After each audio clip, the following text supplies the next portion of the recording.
नमस्कार प्रदेश समाचारमा यहाँलाई स्वागत छ। म दृष्टिबाणी थिताल। आउनुस् अब प्रदेश समाचार सुरु गरौं। अहिलेसम्मका मुख्य समाचारबाट। रासायनिक तत्त्वको अभावका कारण प्रदेश 1 र 2 मा भएका आपराधिक कार्य सम्बन्धी परीक्षण प्रभावित। वैज्ञानिक परीक्षणका लागि काठमाडौँ धाउनुपर्ने बाध्यता। यातायात खर्च पाउने भएपछि बाराको बारागढी गाउँपालिकाका निर्वाचित जनप्रतिनिधिहरूले मोटरसाइकल फिर्ता गरे। वडाध्यक्षलाई यातायात खर्च बापत मासिक 10,000। मोरङको सुन्दर हरैचा नगरपालिकाले उज्यालो नगर कार्यक्रमलाई तीव्रता दिँदै पहिलो चरणमा बजार तथा घना बस्तीमा सडक बत्ती जडान गर्दै र कोरोना संक्रमितहरू बढ्दै गएपछि इलामका चीज उद्योगहरू मारमा। चीज निर्यात नहुँदा गोदाममा चीज थन्काएर राख्न बाध्य।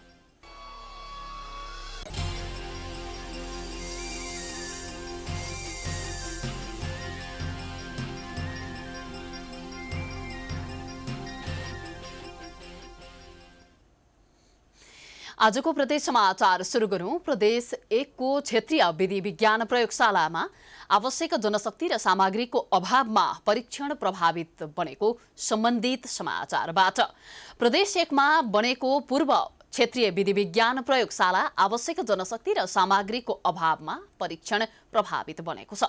बीपी कोइराला स्वास्थ्य विज्ञान प्रतिष्ठान धरानमा 4 वर्ष अघि स्थापना भएको विधि विज्ञान प्रयोगशालामा दक्ष जनशक्तिको अभाव तथा प्रयोगशालामा 6 महिना यता रासायनिक तत्त्वको अभाव भएको हो। रासायनिक तत्त्वको अभावका कारण प्रदेश 1 र 2 मा भएका अपराधिक कार्य सम्बन्धी परीक्षण रोकिएको छ। परीक्षण रोकिएपछि अपराधका सम्भावित ठोस प्रमाणहरूको वैज्ञानिक परीक्षणका लागि काठमाडौँ नै धाउनुपर्ने बाध्यता बढेको छ। र अरू सहायकहरू छन्। विशेषज्ञहरूमा 2 जना मात्र भएको हुनाले केसको चाप जुन यो हाम्रो यो प्रदेश नम्बर 1 को 14वटा जिल्ला र प्रदेश नम्बर 2 को सिराहा, सप्तरी र धनुषासम्मको केसहरू भिसेरल केसहरू जसमा चाहिँ हामी पोइजनिङ चेक गर्छौँ, त्यो सम्पूर्ण केसहरू चाहिँ यहाँ यसले अब परीक्षण गर्छ। भने चाहिँ केसको चाप चाहिँ अत्यधिक मात्रामा छ र विशेषज्ञ हामी एकदमै कम छौँ। अपराधिक घटनालाई निष्पक्ष र विश्वसनीय बनाउन स्थापना गरिएको प्रहरी विधि विज्ञान प्रयोगशाला अस्तव्यस्त बन्दै गएको छ। प्रदेश 1 मा प्रमाणका लागि लिएका सामग्रीहरूको वैज्ञानिक परीक्षणका लागि काठमाडौँ पठाउनु पर्ने र रिपोर्ट आउन ढिला हुँदा मुद्दामा पनि स्वतः ढिला हुने गरेको छ। प्रयोगशालामा 12 देखि 15 जना जनशक्ति आवश्यक पर्ने भए तापनि अहिले प्राविधिक सहित 5 जना मात्र कार्यरत रहेका छन्।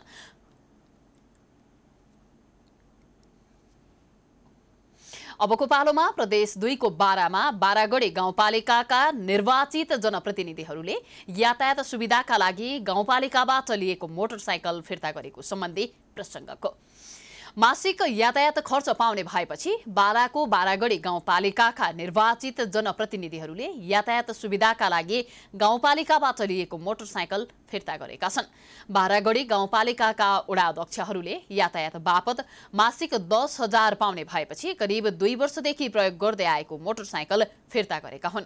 प्रदेश नम्बर 2 सरकारले स्थानीय तहका पदाधिकारी तथा सदस्यहरूले पाउने सुविधा सम्बन्धी विधेयक प्रमाणीकरण गरेपछि बारागढी गाउँपालिकाका 6वटा वडाध्यक्षहरूले मोटरसाइकल फिर्ता गरेका हुन्।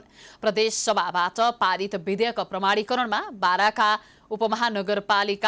नगरपालिका र गाउँपालिकाका वडाध्यक्षहरूलाई यातायात खर्च बापत मासिक 10,000 तोकेपछि दोहोरो सुविधा लिन नमिल्ने भन्दै उनीहरूले मोटरसाइकल सवारी फिर्ता गरेका हुन्।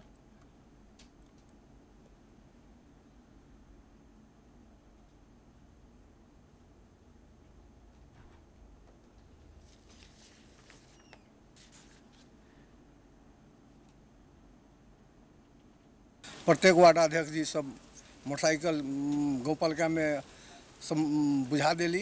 अब ओकर साटा में हमी के प्रत्येक वार्ड अध्यक्ष जी सब अपन अपन मोटरसाइकिल निजी किन के अभी यूज कर रहा बनी। गाउँपालिका प्रदेश से जो नियम निर्देश के अनुसार जो सुविधा बा वह सुविधा हमी के अभी पा रहा बनी। यसअघि बारागढी गाउँपालिकाले 2075 साल असोजमा कार्यपालिकाको बैठकको निर्णयबाट सबै वडा अध्यक्षलाई मोटरसाइकल दिने निर्णय गरेर वितरण गरिएको थियो। त्यसका लागि गाउँपालिकाले 15 लाख भन्दा माथिको मोटरसाइकल खरिद गरेको थियो। फिर्ता भएका मोटरसाइकल विभिन्न शाखाहरूमा दिने निर्णय गरिएको छ।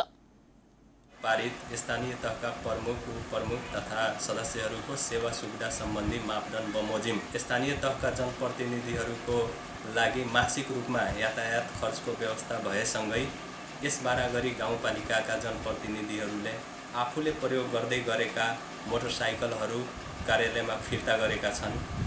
त्यसरी फिर्ता गरेका मोटरसाइकलहरू यस गाउँपालिकाका प्राविधिक शाखाका इन्जिनियर सब इन्जिनियरहरूले प्रयोग गरिरहेको अवस्था छ। केही पालिकाहरूका जनप्रतिनिधिहरूले भने सेवा सुविधाका लागि लिएका मोटरसाइकल फिर्ता गरेका छैनन्।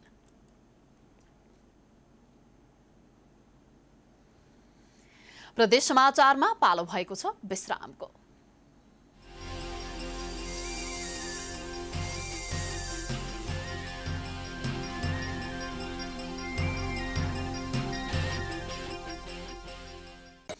विश्रामपछि स्वागत छ। अब लागौं प्रदेश 1 को मोरङ स्थित सुन्दर हरैचा नगरपालिकाले उज्यालो नगर कार्यक्रम सञ्चालनमा ल्याएको सम्बन्धी प्रसङ्गतर्फ। मोरङको सुन्दर हरैचा नगरपालिकाले उज्यालो नगर कार्यक्रम सञ्चालनमा ल्याएको छ। नगरपालिकाले उज्यालो नगर कार्यक्रम अन्तर्गत सडक बत्ती जडान कार्यलाई तीव्रता दिएको छ। सबै ओडा तथा सुकुम्बासी बस्तीलाई समेत उज्यालो बनाउने लक्ष्यसहित सञ्चालनमा ल्याइएको उज्यालो कार्यक्रम अन्तर्गत पहिलो चरणमा चौक बजार तथा घना बस्तीमा सडक बत्ती जडान गर्न थालिएको छ। सार्वजनिक स्थानलाई उज्यालो बनाउने गरी गरिने बत्ती जडानले नगरवासी लाभान्वित हुने विश्वास नगरपालिकाले गरेको छ। सुकुम्बासीहरूका घरमा समेत विद्युत मिटर जडान गर्ने नगरपालिकाले कार्यक्रम अघि सारेको बताएको छ।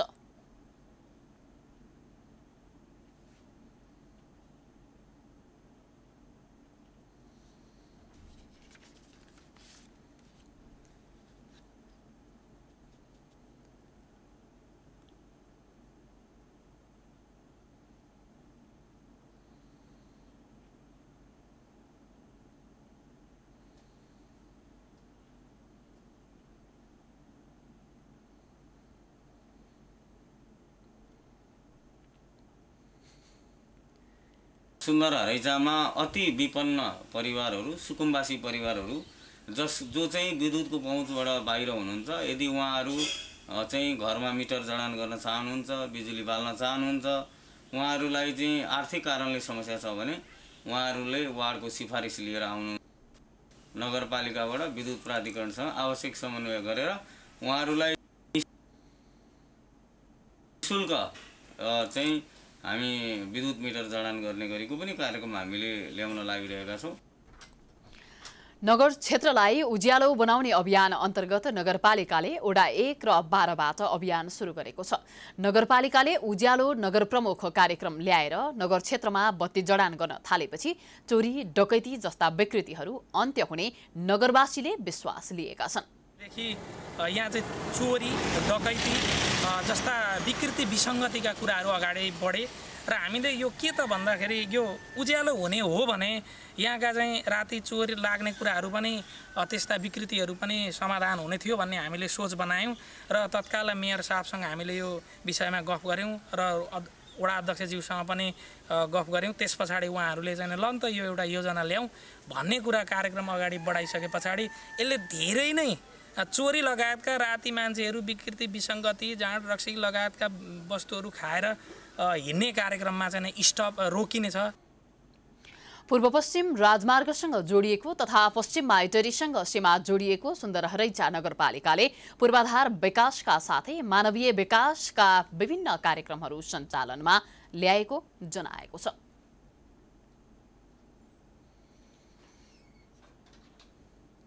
अब लागौं कर्णाली प्रदेशको रुकुम पश्चिममा बेसार खेती फस्टाएको सम्बन्धी प्रसङ्गतर्फ। रुकुम पश्चिमको मुसिकोट नगरपालिका 5 सेरी गाउँका किसानले मसला उत्पादनका लागि गत वर्षदेखि सुरु गरेको बेसार खेती फस्टाएको छ। सेरी गाउँका 37 घरधुरी परिवारले पहिलो पटक अन्नबाली उत्पादन हुने जमिनमा लगाएको बेसार खेती फस्टाएको हो। कृषि आधुनिकीकरण परियोजना कार्यक्रम अन्तर्गत मसला पकेट क्षेत्रका लागि सुरु गरिएको बेसार खेतीबाट सेरी गाउँका किसान उत्साहित भएका छन्। पहिलो पटक गहुँ, मकै लगायत अन्नबाली उत्पादन हुने जमिनमा लगाएको बेसार खेती फस्टाउँदै गएकाले सेरी गाउँका 37 घर परिवारमा उत्साह छाएको छ। अन्नबाली भन्दा बेसार खेतीबाट राम्रो आय आर्जन गर्न सकिने भन्दै यहाँका किसानले व्यावसायिक रूपमै बेसार खेती अँगालेको बताएका छन्। अहिले बेसारको पकेट खेती गर्ने भगर सुरुवात भोगेर अब नयाँ भयो, त्यही पनि सबै खुसी छौँ। अब कस्तो हुन्छ के अब अहिलेको पहिलाको अनुभव हो।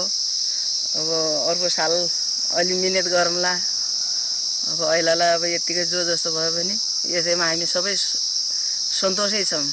सेरी गाउँका 37 घर परिवारले 150 रोपनी जमिनमा बेसार खेती गरेका छन्। सामूहिक रूपमै सुरु गरिएको बेसार खेतीलाई गाउँमै खपत हुने गरी हाल मसला प्रशोधनका लागि समेत मेसिन खरिद गरिएको किसानको भनाइ छ। मसला बाली पकेट क्षेत्र विस्तारका लागि कृषि विकास कार्यालयले समेत गत आर्थिक वर्ष 2076-77 यहाँको बेसार खेतीका लागि 9 लाख रकम अनुदान प्रदान गरेको बताएको छ। प्राप्त 52वटा पकेट र ब्लक कार्यक्रम अन्तर्गत मुसिकोट नगरपालिका वार्ड नम्बर 5 मा मसला पकेट सञ्चालन गरेका थियौँ र उक्त पकेटको बजेट हाम्रो कार्यालयबाट अनुदान 9 लाख र उहाँहरूको 9 लाख गरेर 18 लाख बराबरको कार्यक्रम सम्पन्न गर्नुभएको छ। परम्परागत खेतीभन्दा आधुनिक खेतीबाटै राम्रो आम्दानी गर्न सकिने भएकाले यहाँको मसला बाली पकेट क्षेत्र सञ्चालन समितिले बेसार खेतीका लागि 9 लाख रकम लगानी गरेको छ। प्राइम टाइम्स टेलिभिजनका लागि रुकुम पश्चिमबाट भरत चन्दको रिपोर्ट। फेरि पनि प्रदेश समाचारमा पालो भएको छ विश्रामको।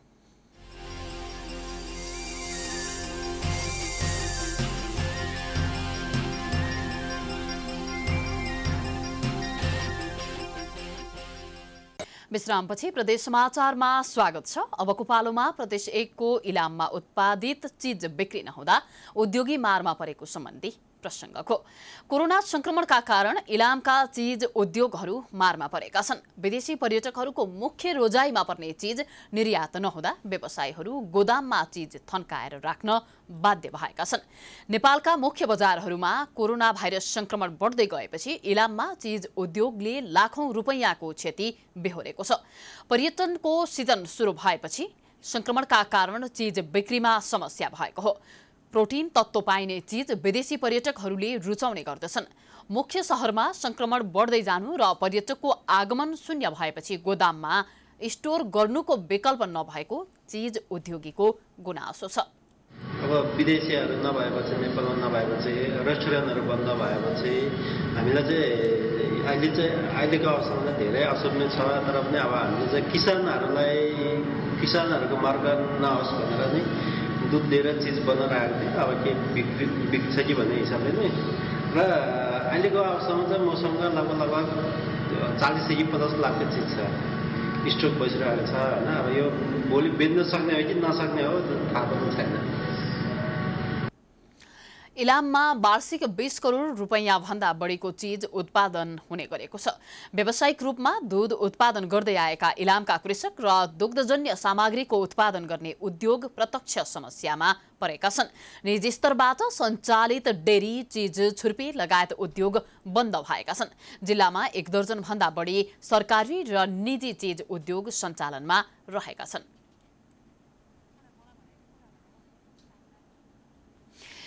प्रदेश समाचारको अन्त्यमा लुम्बिनी प्रदेशको दाङमा जनता आवास कार्यक्रम प्रभावकारी बन्दै गएको सम्बन्धी प्रसङ्गको। दाङमा जनता आवास कार्यक्रम अन्तर्गत 267 घर निर्माण हुँदैछन्। आर्थिक रूपमा विपन्न र लोपोन्मुख तथा दलित जातिका लागि जिल्लामा सञ्चालित यो कार्यक्रम अन्तर्गत गत आर्थिक वर्षमा छनौट भएका 267 घर चालु आर्थिक वर्षमा निर्माण सम्पन्न हुने भएका हुन्। सञ्चालन गरेको यो कार्यक्रमबाट जिल्लाका विभिन्न स्थानमा रहेका लाभग्राहीहरू निकै खुसी छन् र भन्छन् हाम्रो देशमा पनि सरकार रहेछ। सरकारले दिएको यो खुसीमा भने लाभग्राहीले घर निर्माणमा लाग्ने सबै खर्च दिए अझै यस्ता गरिब दुखीलाई राहत मिल्ने गुनासो गर्छन्। एक कारणले राम्रो पनि भयो, उहाँ सरकारले दिएपछि सहयोग जस्तो पनि लाग्यो। हामी त नहुने मान्छे अलिकति केही राहत होला भनेर त्यो पनि राम्रो जस्तो लाग्यो। अलिकति हजुरको के भनेपछि नहुने मान्छेलाई अलिकति पुरा पैसा पुग्ने गरी हिसाबले दिएपछि किनकि नहुने मान्छेलाई त हामीले कमाएर खान गाह्रो हुन्छ, त्यस कारणले उहाँले पुरा पैसा पुग्ने हिसाबले दिए भए राम्रो हुन् जस्तो लाग्छ मलाई। मैले 75,000 लगाइसकेँ घरको पैसा, 280 भनेपछि अझै अब झ्याल ढोका बाँकी छ। अनि अब प्लस्तर यतातिर नि प्लस्तर, यता पनि हल्का प्लस्तर गरेर अलि सफाइ राम्रो देखिन्छ कि भन्ने मेरो सोचाइ हो के भन्न चाहन्ला। गरिब दुखीलाई सबैलाई यस्तै हेर्ने, एउटा बिसहारालाई सहारा दिने। गरिबहरूको धनीले अघि धेरै जग्गा जमिन थियो र पनि कहिले पनि गरिबको सेवालाई बुझिनन्, मर्मलाई बुझिनन्। अहिले सरकारले सबै गरिबलाई सेवा गरोस्, गरिबको सेवा बुझोस्, मर्म बुझोस् भन्न म त्यही चाहन्छु। हामीले अब त्यो उडाबाट अब जसले घर बनाउन नसक्ने, अब आर्थिक स्थिति कमजोर भएको मान्छेहरूलाई अब यस्तो यस्तो सरकारबाट घर भएको छ खुल्या, अब तपाईँहरू फर्मसम भन्नुहोस् भन्नुभयो। अनि फर्मसम भरियो, अब त्यसमा त्यति कस्तो भएन, फर्म भरियो, त्यसपछि उताबाट नाम आएपछि घर भयो। एकदम सन्तुष्टि छौँ। अब घर पहिले बस्ने थिएन, अब उसमै धेरै परिवार एउटै घरमा कोठामा छुट्टिएर पनि एउटै कोठामा बसिरहेको थियौँ। बुवा मम्मी हुनुहुन्न मेरो, फेरि बुवा मम्मी हुनुहुन्न। अनि अब यो भन्नुपर्दाखेरि अब हामी एउटा दलित जाति पनि पऱ्यौँ, त्यसमाथि अलि हाम्रो व्यवसाय पनि अब मस्तै घर चलाउने गाह्रो समस्या थियो सर। घर अलिकति सहयोग मिलेपछि बनाउँथ्यौँ होला भन्ने आशा थियो, तर जे होस् हामीलाई चाहिँ राम्रै भइरहेछ। दिनुभयो सरहरूले, सरकारबाट जे होस् हामीलाई सहयोग भयो, अलिअलि आफूले पनि सहयोग गऱ्यौँ, खुसी लाग्यो, राम्रै छ। अब यस्तै गरेर अरू धेरैजना हुनुहुन्छ गाउँमा छुट्या त्यहाँलाई पनि अब आगामी दिनमा त्यस्तै होस् भनेर सोध्छु। तर राम्रो, एकदम राम्रो, हामीलाई हेर्नुहोस् धेरै सहयोग भइरहेछ। यो कार्यक्रम अन्तर्गत रोल्पामा 112, प्युठानमा 110, पूर्वी रुकुममा 46 घर निर्माण हुने भएका छन्। चालु आर्थिक वर्षमा यी 4 जिल्लामा थप 65 घर निर्माणका लागि छनौट भएका छन्। दाङमा गत आर्थिक वर्षमा छनौट भएका बबई गाउँपालिकामा 20, दङ्गीशरण गाउँपालिकामा 17, शान्तिनगर गाउँपालिकामा 13, तुलसीपुर उपमहानगरपालिकामा 53, घोराई उपमहानगरपालिकामा 56, बालाचुली गाउँपालिकामा 36, लमही नगरपालिकामा 29, राप्ती गाउँपालिकामा 13, गडवा गाउँपालिकामा 15 र राजपुल गाउँपालिकामा 21 घर निर्माण सम्पन्न हुन लागेको शहरी विकास तथा भवन निर्माण डिभिजन कार्यालय दाङका इन्जिनियर शेरबहादुर केसीले बताउनुभयो। उहाँले घर निर्माणका लागि 3 किस्ता रकम समेत वितरण गरेको बताउनुभयो। यो कार्यालयले प्रदेश सरकारबाट प्राप्त जनता आवास कार्यक्रम कार्यान्वयन कार्यविधि 2075 अन्तर्गत जनता आवास कार्यक्रम सञ्चालन गर्छ। यसको प्रदेशमा भौतिक पूर्वाधार विकास मन्त्रालय मन्त्रीको अध्यक्षतामा एउटा समिति बन्छ। त्यो समितिले प्रदेश निर्वाचन क्षेत्र अन्तर्गत आवास इकाइहरूको विभाजन गर्छ। सरकारले उक्त कार्यक्रम अन्तर्गत प्रत्येक वर्ष दलित समुदायका अति विपन्न तथा लोप उन्मुख जातिका लागि घर निर्माण गर्दै आएको छ। घर निर्माणका लागि प्रत्येक परिवारले 4 किस्तामा 3,35,500 अनुदान पाउने भएका छन्। प्राइम टाइम्स टेलिभिजनका लागि दाङबाट सुमन केसीको रिपोर्ट। यो सँगै हामी प्रदेश समाचारको अन्त्यमा आइपुगेका छौं। जाँदा जाँदै प्रमुख समाचार पुनः एकपटक। रासायनिक तत्त्वको अभावका कारण प्रदेश 1 र 2 मा भएका आपराधिक कार्य सम्बन्धी परीक्षण प्रभावित। वैज्ञानिक परीक्षणका लागि काठमाडौँ धाउनुपर्ने बाध्यता।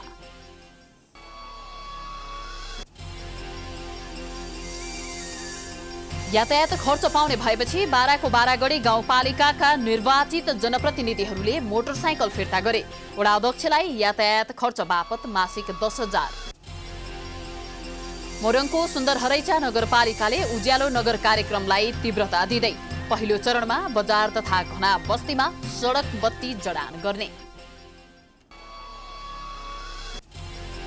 र कोरोना संक्रमितहरू बढ्दै गएपछि इलामका चीज उद्योगहरू मारमा चीज निर्यात नहुँदा गोदाममा चीज थन्काएर राख्न बाध्य।